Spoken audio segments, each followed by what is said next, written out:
Ketanji Brown Jackson is what your country looks like on critical race theory. KBJ is your country on CRT. KBJ, Ketanji Brown Jackson, is an embodiment of the tyranny that we currently live under. The answers from KBJ, outside of the fact that she won't answer the very simple ones, such as what is a woman, reveal a distaste for our structure. So she wants to be the first ever black woman on the Supreme Court, yet she won't even admit that she's a woman. What do you get when you start to platform and implement critical race theory into every single corner of American society, in your corporations, in your schools? Your children and your grandchildren are going to have to take orders from people like her. And what's amazing is that she kind of has an attitude too. You look carefully at some of those videos, she kind of just, she's like, what? Why are you asking me such a question, Senator? She feels entitled to this position. Why wouldn't she? It's not like she got this position based on her qualifications.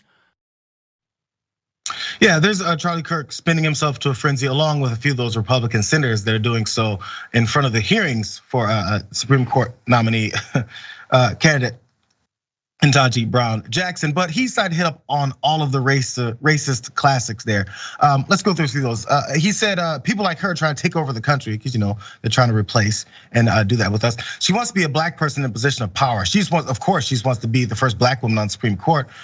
Why? So she can rule over you, some more scary minorities that are gonna do bad things to you. White people will unnaturally have to be told what to do by her. Now your kids and grandkids are gonna have to be told what to do by her. Because that's disgusting, right?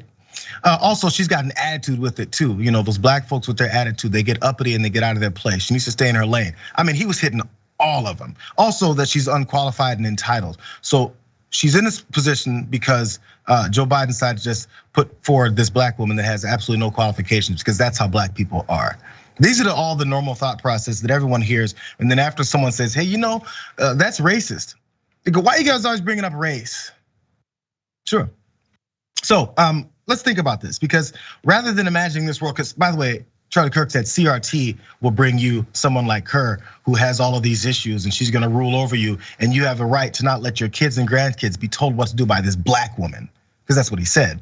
So since we're imagining this world where CRT will destroy all white folks, we already live in this world where, by the way, no one is being taught CRT, but we do have folks that have grown up, young adults now.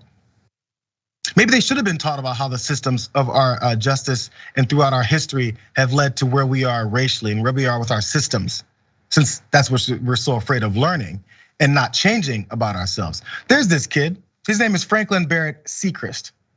I wonder what he would have done if he had learned about the backgrounds of CRT, maybe learned about our racial history in our country, maybe not been the racist that he was. I'm gonna tell you what he did.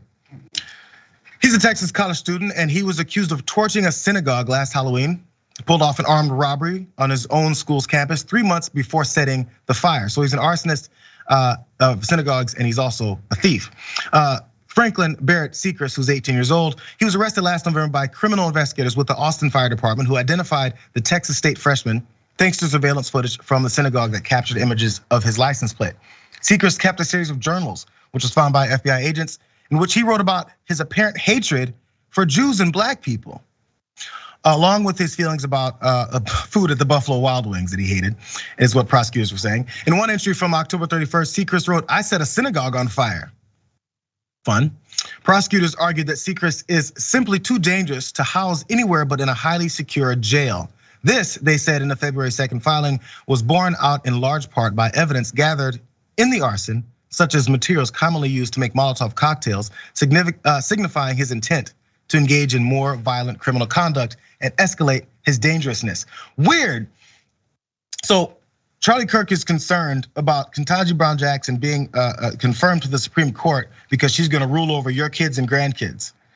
And then they're gonna learn about the racial history of the country and maybe not say things like, oh, I hate Jews and black people and I set the synagogue on fire and then I robbed people. There's more. The evidence showed that not only that defendant set fire to the congregation Beth Israel Synagogue, a Jewish place of worship on Halloween of 21, but that defendant also committed an armed robbery of 4 black victims and a Hispanic victim on the campus of Texas State University in August of 21 as well. So along with his diaries, investigators said that they also discovered a number of racist stickers in his possession, such as one with an illustration of a migrant family seen through a rifle scope, reading, "No invader is innocent." Another showed police officers, politicians, and doctors with Jewish stars obscuring their faces and swastikas at the bottom. "Would you kill them all to seize your rights?" is what it said. The price of freedom is paid in blood. It's weird, I feel like I've heard that from Republican politicians all the time about what we need to do to protect ourselves, and how the price of freedom is paid in blood. Hey, Seacrest learned that from you.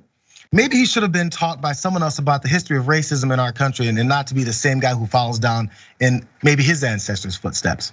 Because we experience it to this day.